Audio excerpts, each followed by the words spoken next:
In 2009, Lars von Trier gave us a descent into grief, madness, and the woods. And Willem Dafoe went all the way in. All the way in. No emotional breaks. I'm Juan. I'm Owen. And this is Below the Spotlight. Antichrist isn't your average horror film. It's raw, symbolic, and deeply unsettling. And at the center of it all, Dafoe, stripped down physically, emotionally, spiritually. He's not playing a therapist. No. He is the clinical calm inside a collapsing world. And yet somehow also part of its destruction. Let's step into the forest together and confront the darkness below the spotlight.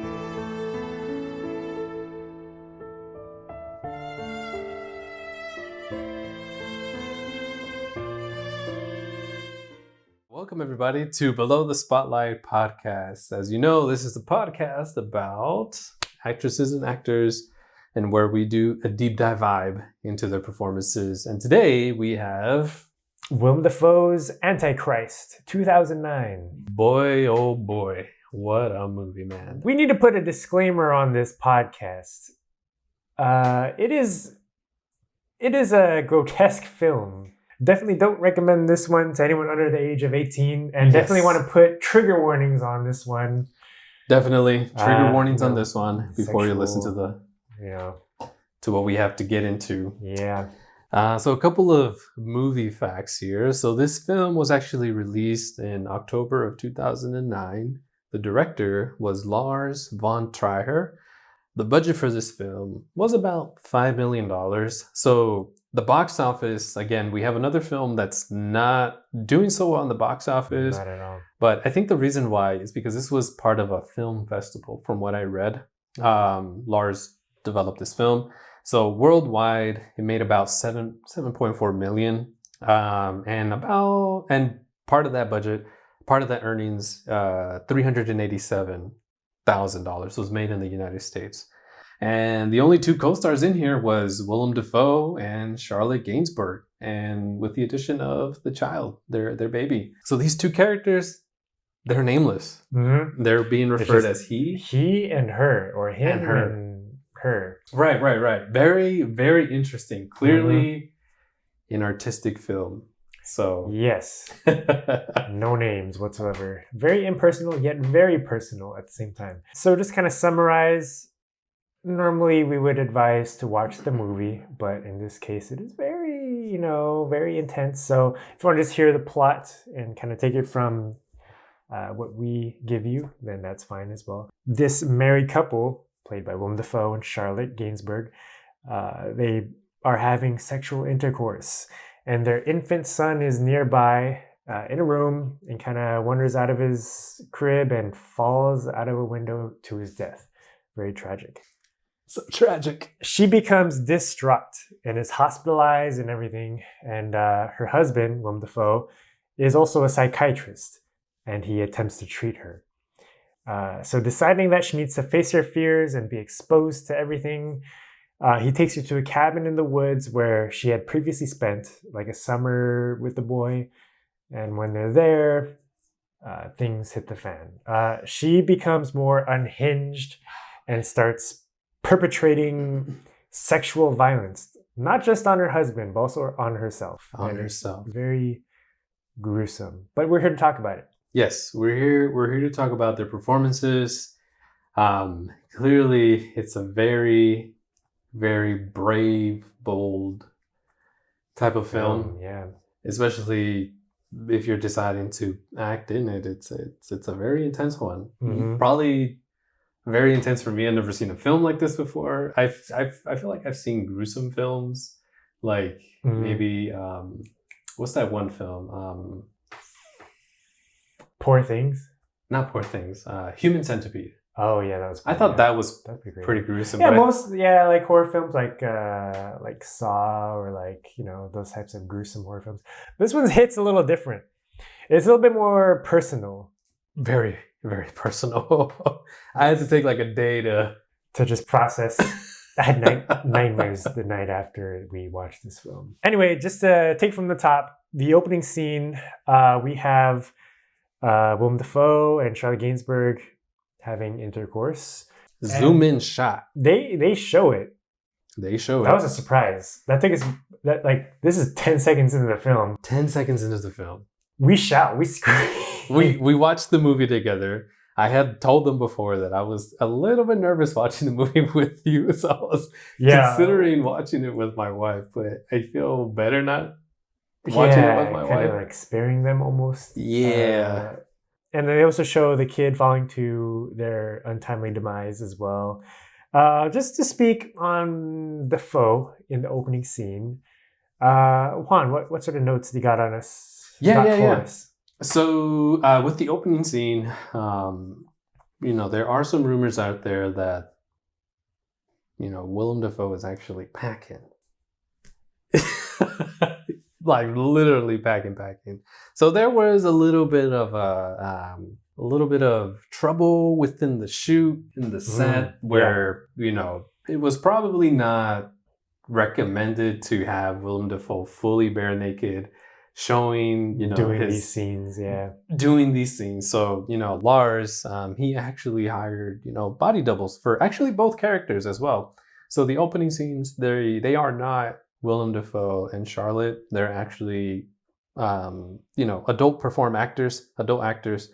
And this is a way to kind of deter people from focusing on specifically Dafoe's anatomy. That way is, people don't tend to kind of speculate, oh my God, was this actually real? Was it simulated? Yeah, it's very distracting is the idea. I don't know how comfortable Dafoe is revealing that part of himself. I don't actually really, but that is pretty, I don't know, if I were an actor, I don't know if I would be able to do that. Be bare naked and doing these scenes like this. So clearly this movie focuses on the aftermath of the child's death. That's mainly the main point of it.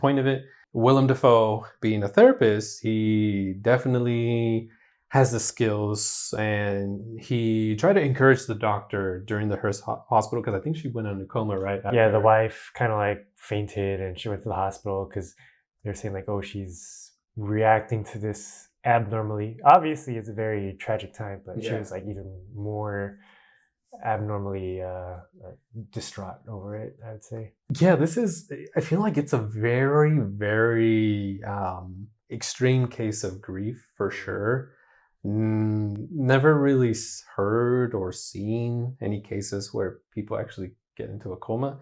So this was actually like a very interesting part of the film. And of course, once she woke up, Willem Dafoe, was encouraging the doctors, like, hey, she can come with me back home, and I'll be able to, take her through the steps of grief. Clearly there's multiple stages, and throughout the film we get to see how Dafoe is actually, a therapist. And I might be jumping ahead here, Owen, but in order for Dafoe to get into the character, and as we know, he is very great with obtaining the skill sets. For example, like in Shadow of the Vampire, he studied silent film. For this film, he actually partnered with Columbus University. Wow. He sat in with a couple of behavioral health therapists. He sat into their sessions to kind of get in the mind of a therapist. And honestly, I think he does an absolutely great job of a therapist. Sometimes they can be very snarky, but he was very Yeah, he definitely had like I know what I'm doing. I don't know if these doctors know what I'm doing. But at the same time, like when he was actually therapizing, I guess, he was like soft-spoken. He was like, doing the therapist things. And I kind of have some criticism on that, man. Like I love Willem Dafoe. I didn't like his therapy scene. Like his whole therapist just, again, like I said, seemed very snarky and was very... it's kind of like, I know what I'm doing. Like, it's like his way. I just want to give a follow-up question, man, with how Willem Dafoe did his therapy. Would you like to have him as a therapist? Willem Dafoe as my therapist. After seeing this movie, I feel like he knows what he's doing. I feel like he has the voice and the the kind of character to be a therapist and heal me of my traumas. But you know, what you mentioned, he is a little like, oh, like, you know, I know what I'm doing. It's my way. It's gonna work, regardless of, you know, however the patient or myself would Yeah. be. So in that case, I'd be a little hesitant. How about you? I'd probably be a little hesitant as well. I forget the style of therapy that he's doing. He kind of makes like a diagram, kind of trying to find the Oh yeah, fears. yeah, yeah. I forgot what he called it. Well, there's like a pyramid Exposure of needs, therapy? I guess. So it's like, I think he shows like what basic needs you have, and then like Right. what the second tier would be. Mhm. So I think he definitely goes into the science of it. So I think that's great. Yeah, I would be hesitant as well as having him as Yeah, a therapist. give me my pills. Um, so there was an obvious difference in the grief levels, I feel like, which kind of made me question a little bit. Like, is this Willem Dafoe's like son as well, or is it just like Charlotte's Right. son? Yeah. I kind of felt that a little bit. Like maybe it's not even like his kid, like a step kid, maybe. But there was like a very clear. Obviously, she's extremely griefed, or has extreme grief. But the way Willem Dafoe kind of put himself together, like immediately after. I think that's probably why I'm very hesitant on having him as a therapist because, yeah, he didn't really show any grief towards the child dying. He was just more like, "Fuck, yeah, it happened. Yeah. I'm sorry." Now, is this like part of the character, or is this part of Willem Dafoe like not showing that as well? Like that's kind of like an iffy part of his role. But also, I'd want to say like maybe he put himself into a therapist role. Like his character wanted to be a therapist to avoid grieving. Like that could be a thing as well. So we'll leave that kind of up to interpretation because they don't quite specify what it was, like that relationship or like what his sort of grieving process was. But I think he did a good job regardless, as a therapist specifically. Yeah. So there were a couple of interviews where Defoe was interviewed just to kind of get an idea of like, just because the therapist character is such a left turn from his other characters, people were just very curious. How do you go from all these goofy, funny monster characters to this very symbolic, sadistic therapist? Therapist and overall just movie. Yeah, just to recap, we've had on our podcast, we've had 2 war movies, a monster movie, and then now all of a sudden he's a therapist. So look at the range on this man. This is actually Willem Dafoe's second time working with the director, Von Trier. Willem Dafoe does quote that his impulses are often perverse, but he's actually one of the most bitterly funny people I know. And again, I don't know if that's just Willem Dafoe being very guarded towards these types of films, or directors. But there is a explanation where Dafoe was asked if he had an interpretation of the film. He did share that he did not overlook the meaning of the film or the character because he felt that, you know, if an actor or actress would kind of do a deep dive in building an arc, like in a storyline for a character like this, so very mysterious, not knowing where it's going from, the actor would probably feel a little bit self-conscious. You're going like too into it in some way. And of course, it seems like the director wanted to have that mysterious, like, not allowing Willem Dafoe to know the history of this person here. You know, and so in this case, you know, Dafoe only focused on the scenes, and he just made sure he made sure that in this instance he met the director's needs. And I don't know how good of a relationship he has with Lars von, but it is mentioned that the way that he got casted for this film, he was just they just casually casually interacting with Lars, and he'd just be like, hey, like, just come on, join on in. I got this movie that I want to do. So it kind of goes to show, I mean, in previous films we've done like that, Willem Dafoe has been approached, just being a known figure in Hollywood at this point. Even though he's not like that star, like, you know, Brad Pitt or a Tom Cruise, just to throw names out there. Why do you say it like that, brother? They've got like an aura to them. He has a very different aura that people, seek him for, Yeah. I feel like. And this is still, pretty early in his career. He has a very long career, still going. Focus back on the movie. So Willem Dafoe is a therapist. He actually brings the wife to the cabin where she spent time with the son to try to like expose her to, the feelings and emotions of being in a place where she was with her son. So this is where things get kind of intense a little bit.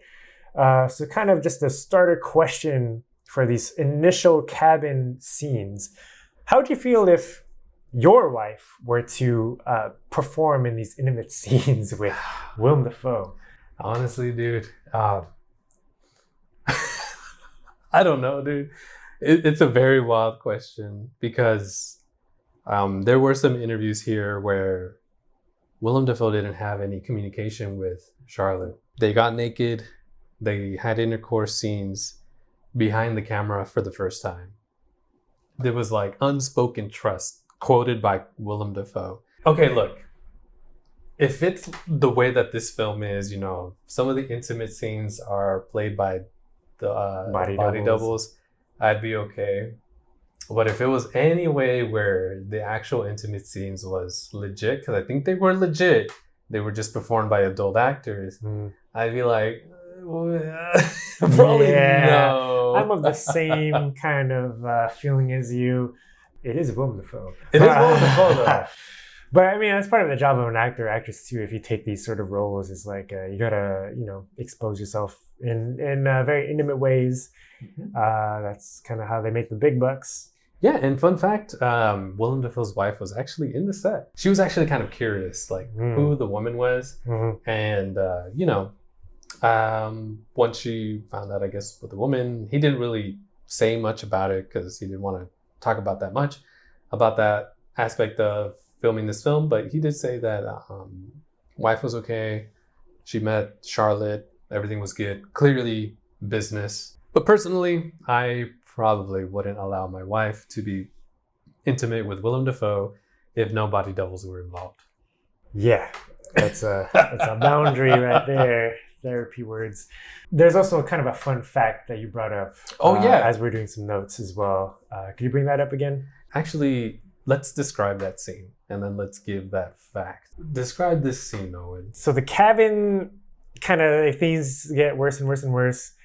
The wife is sort of more and more sexually violent and sexually violent.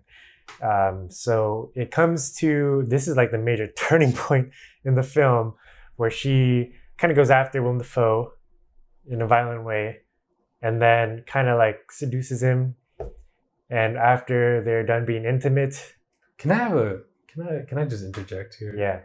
I felt so uncomfortable during those scenes. In my head, I'm just like, if I might be giving TMI, but this might be cut out, but I don't understand how any person would get sexually aroused for if this wasn't a real life situation. That to me seems insane. I think leading up to this point, Willem Dafoe as a therapist is like, he doesn't want to have relations in this way with his wife because he's a therapist and she's like the patient.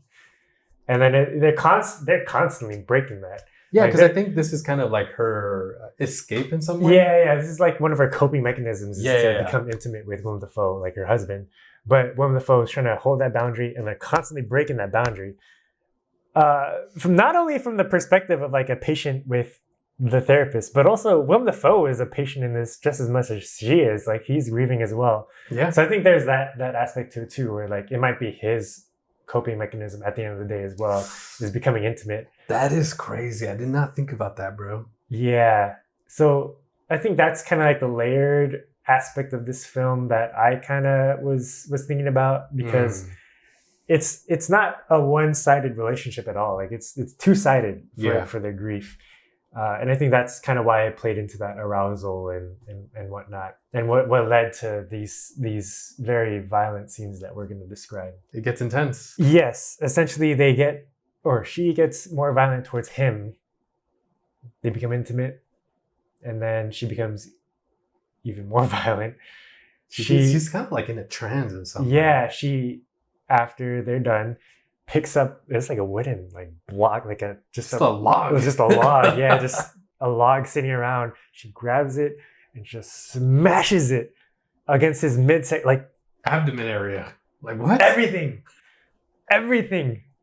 And he knocks out. He's out cold. Like, I don't understand. I didn't get that. Like, I was confused how he became knocked out, just cold. We had to watch it twice. We watched it twice. And then after that, I kind of got it. I think I understood. But anyway. Yeah, go ahead, man. It progresses a little bit further where she does perpetrate a little bit more sexual violence while he's unconscious and things are bloody. Which kind of brings us to a not so fun fact, but fun fact. I guess I will say in that scene where he's knocked up, he's still aroused. Wife sexually abuses him by ejaculating him, and blood comes out. So that's just so crazy, bro. Because of this scene, it was actually passed on to this rock climbing route in Wyoming, and they named this route Willem Dafoe's Blood Penis. I don't know why. Probably because the main mountain is literally a shaft. Oh, yeah, so it's just shaped like it. But it's just shaped. The connection is very interesting. It hits you hard. Like, the movie itself, without all of this, extreme scenes, it is memorable and very meaningful. But with these scenes, it is extremely memorable. It kind of sticks with you. Not just the scenes themselves, but the movie as a whole. It's like makes you kind of think a little bit harder, which I think is what he's going for. Somewhere along the line, I think Willem Dafoe kind of like finds somewhat of her. She's been kind of influenced on her thesis. She was working on a thesis. I forget the term. It was called gynocide. Gynocide. It's like violence against women. Yeah, from like the past. So social phenomena. Yeah. Yeah, and I think she kind of adopted those types of characteristics in some way. Yeah, she kind of flips it where she's like, nature against women is inherently bad, but then she kind of flips it. She's like, women are inherently bad by nature, and she kind of like, she goes with that, and it's not a very positive thing to go with. Yeah, no, definitely. It kind of does veer into more like the satanic or like the ritualistic occult type things, which Willem Dafoe kind of discovers. And it's kind of like the reason, well, I don't want to say it is the reason, but kind of timing wise, it feels like the reason why she kind of just attacks him. Yeah, and this kind of like, again, brings another question in mind, like, is she really impacted by grief? Because, she was already influenced. She's been to the cabin before to work on her thesis. She was influenced by these ideas. And of course, that's where kind of like Willem Dafoe protests, like, you were supposed to be against the ideas of like violence against women. Yeah. But clearly not not the way that it was supposed to turn out. Yeah. She interpreted that very differently in the film. So this is kind of where the film takes a twist, where it's like, okay, she's been kind of doing these ritualistic things all along. So it's like, at this point, I was kind of questioning, like, even if her son dying was planned, or like if she meant to kind of, you know what, you're right. Look away while he jumped out the window accidentally. So that's kind of like another layer, another twist to this movie, which I personally feel like as a whole, I kind of understood and kind of liked kind of where Lars was going with things. At this point of the movie, how are you feeling? What were your thoughts? At this point of the movie, I'm clutching my fists, clenching my hands. I'm like, what's going on? He's about to die. Woman's is a little psycho. It dove into that classic horror movie. She's been possessed in some type of way. Yeah. And he tries to escape. And I was just anxious the whole time, bro. Yeah. Okay, to kind of finish up the blood penis scene, she also kind of drills a hole into his leg. Like what? To kind of keep him there, like in whatever shed or whatever that was. They're in a shed, and she just drills a hole into like the side of his leg and inserts like a weight basically into his leg and bolts it. And then he wakes up. Everything is messed up. His whole lower half of the body is like destroyed and like messed up. Clearly running on adrenaline. Yeah, I don't know if I could. Anyway, he actually does. He gets out of the shed with the weight like through his leg, and everything's bloody and messed up, and his pants are halfway down. He escapes, makes his way through the forest and whatnot.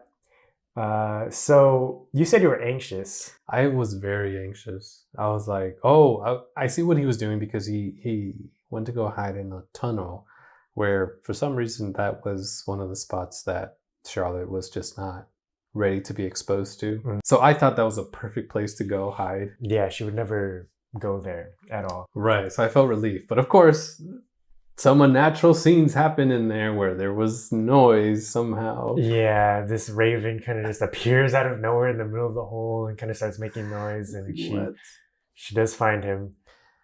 So anxiety ensues again, and she takes a shovel and she buries this man alive, basically. Like oh man, it gets like more brutal and brutal as the movie goes on. But this whole escape sequence kind of finishes up with her digging him up again, pulling him up, and it's just it's just like, I think at this point I would be like, man, just kill me already. Like, right, you kind of felt that helplessness, like, all right, I'm caught, there's not much I can do here now. Yeah, like your leg is like has a weight on it through it. Yeah, and there's some more discourse between the relationship. We start to kind of question, what the heck is going on with this relationship? Is it one-sided, two-sided? We don't know what's going on, but it does lead to its ultimate end here. We kind of get a sense that Willem Dafoe's character is kind of falling into the same sadistic, psychotic threshold that wife is experiencing, and which led him to pretty much this last scene here. They're in the cabin. She's getting ready to kill this dude. Like, that's it. Like, ritualistically kill him. Like, there's this whole ritual going on with, 3 beggars, the raven, the deer, the fox. Like, there's some crazy stuff going on. She's ready to kill him. He actually gets out of his trap. Like, the weight that's in his leg, he gets out of it. And he actually, kills her. He chokes her. He strangles her. Yeah, so that's a quite brutal end to the story. Did you feel like he was defeated at that point? Do you think like putting an end to Charlotte, the best treatment right now, just because of how far she's already is? Like, point of no return. At that point, he's not a therapist anymore. No, I think he's not even himself, really. I mean, he went through a lot. And he felt that sort of, I don't even want to say vengeance. It's just kind of like almost putting her out of the misery too. It did show like his face expressions. He's very well in his face expressions, so he did show like I did see like sorrow, anger, regret. Yeah. Man, I think he's kind of like thinking like, oh fuck, was this me who did this? Like, child. Yeah, everything kind of like, was it his fault? And remember, like, he became her therapist. He's like, I can treat you better than these hospitals can. Yep. I know you better than they know you. He didn't know anything about her. He knew nothing. He didn't know anything about these rituals going on or anything.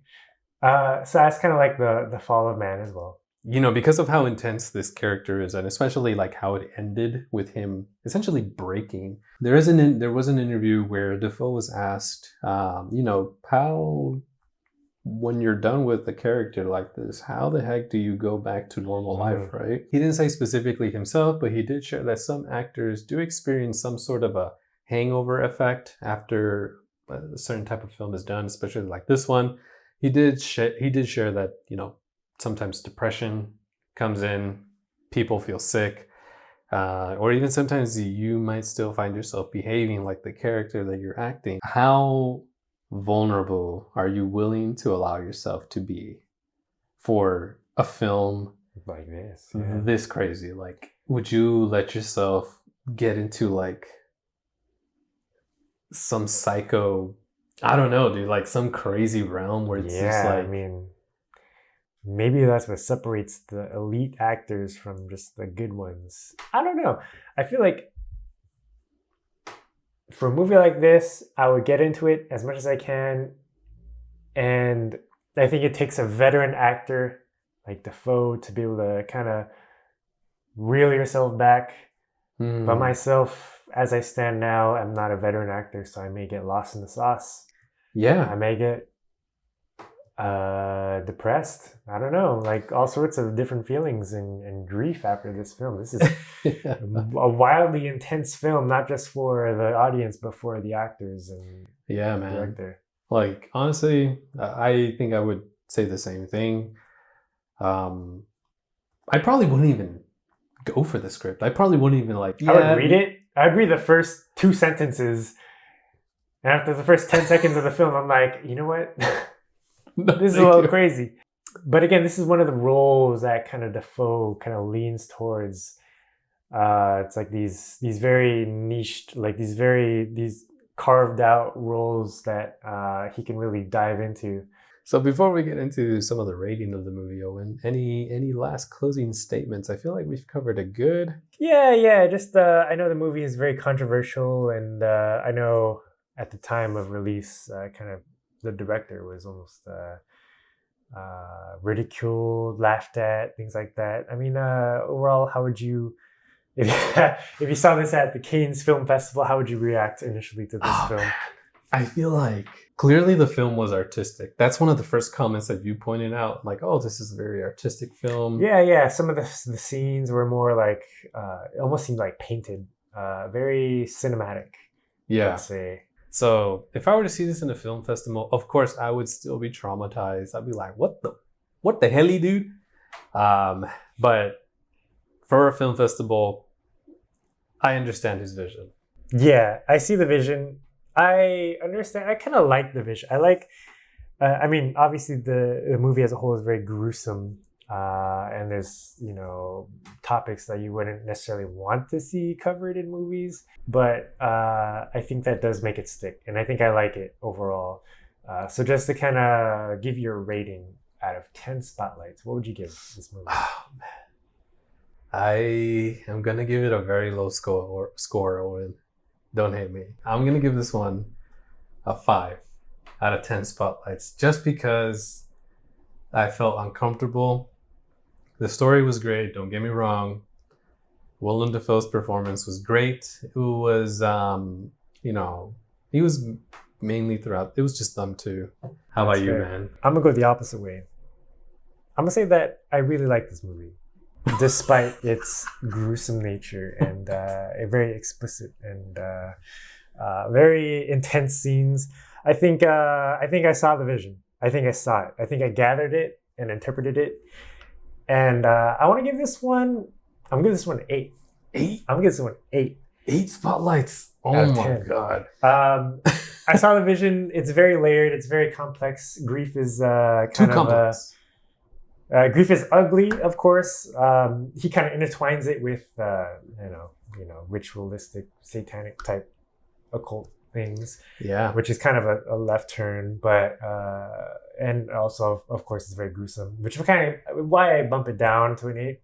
But overall, it does stick. It's very artistic. This is art right here. This is beauty in the eye of the beholder. Intense watch. But what are the critics saying out here, brother? So critics are saying on IMDb, They give it a 6.5 out of 10. Oh wow. Which is pretty low, but it is right between what we both said, in between a 5 and an 8. 6.5 is right in the middle. That kind of makes you think like, we need to do a little bit more research on the demographics of this, because like, how is this? Yeah, who's reviewing this, and like, what are they saying about it? Why do they rate it the way they do?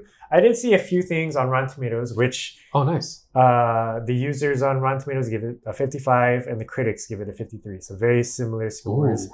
I saw some people say, I will say one person that I saw their comment said that it was a comfort film. What the hell? Like, how can this film be your comfort film? This is the one psychopath that we gotta find and like. We gotta stop this guy. This is not a comfort film whatsoever. You know, funny thing, I saw that Willem Dafoe in an interview. He watched this movie 3 times. Is that comfort? Like, is that Did he say why he watched it 3 times, or just No. I think they were kind of talking about how does he like to judge his own movie? Oh, okay. He says he doesn't really get into that because then you start to get self-conscious. Yeah. But he did say that he commented that he watched the movie 3 times, and of course his facial expression was just like oh shit, like oops. This is an intense film for Willem Dafoe to be in. I don't think I've watched it. I would watch it 3 times. Probably once, one more time. Maybe once more. But I'm willing to keep it at one time and keep my opinion where it is. But is there any more information about like the critics, or as far as for like some of them praise the artistic vision and the cinematography, and of course on the flip side of things, a lot of critics are don't like the intense visuals and whatnot. Some deemed it very unnecessary, but Willem Dafoe in many interviews kind of defends the vision, defends the director, says that these visceral reactions help you remember not themselves being visceral, but like the meaning behind it, I guess. You kind of remember that more so than the scenes themselves. So Dafoe does an amazing job, I feel like. He does do an amazing job. See, now here the only thing for me is the grief aspect of it, because he wasn't very grieving during the movie. I'm not sure if that was intentional or not, which I have my own reasons why it was intentional, which is why I give Dafoe a very high score. I give him a 9 out of 10. 9 out of 10. Wow. I think the only hesitation was that small little inkling of a question in the back of my mind, like was he actually grieving? Like, was this like all part of his grief as well? It kind of gives him a deeper performance, I would say, in the movie. Yeah, man, thanks for sharing that. I actually have a different point of view. I feel like my main point in his acting was the ending, his break. Oh yeah, like his breaking point. That to me was like, like that was crazy. That really boosted up my score, because like how I said before, he was like a therapist. He was very bleak. He was very snobby. Like, I'll do all this stuff. So I was like, I didn't really like the performance, because it's like your traditional psychiatrist or behavioral health therapist. But that breaking point, I felt he was very human. Yeah. He wasn't being masked by his profession. So that did boost my score to an 8.5 out of 10 spotlights for his performance, just because of that ending. Overall, jinx. Would you recommend this movie to a friend? Oh God, no. No, I would not. I wouldn't either. I like the movie. I kind of see the vision. I don't want to subject my friends to this intense imagery. For you out there, if you are going to watch this movie, please understand, viewer discretion is advised. There's a lot of trigger warnings from us. A lot of trigger points here. For anybody that has experienced any type of like sexual abuse, it does touch into those themes, and it's very intense. And if you do want to go watch it to take a deep dive vibe, please do so with caution. What do we got next week, brother? So next week we have the Grand Budapest Hotel 2014. So we jump ahead 5 years from this movie. 5 years. I will say I've seen this movie many times. It's one of my favorite films. I have not seen it. Wes Anderson, another one. Yes, another Wes Anderson film. So I'm excited for you to watch it, to hear your thoughts, to compare with mine, who's seen this many times. Yeah. And if you guys want to go ahead and watch The Grand Budapest Hotel, please do so before this episode airs. We would like to hear your feedback in the comments. And please let us know what you think of Antichrist. Do you like it? Do you understand the artistic value? What do you think about Willem Dafoe's performance? A paper can be written on this goddamn film. Yes, it's essays. Such essays, dude. It's so It's so deep. It's so deep, dude, and condensed. And no trigger warnings on the next film though. Bright, sunny, happy Wes Anderson film. We're excited to have you for that one. Any last thoughts on Antichrist? Antichrist. You've been quite a movie, quite an adventure. Yeah, it's quite a step in our cinematography or cinematographic journey, really. We've been through a lot. Hopefully, I don't really expect to see any other film as intense as this one, but who knows? Maybe some other OG actor out there has taken a deep dive vibe in these types of scripts, but hopefully you'll join us in this journey, and hopefully we'll find out together. But as always, I really appreciate you taking the time to watch us. I hope you enjoyed the episode, and please like, subscribe, rate, recommend to all your friends about this wonderful podcast about movies, and we'll see you guys next time. Have a great one. Bye. Bye.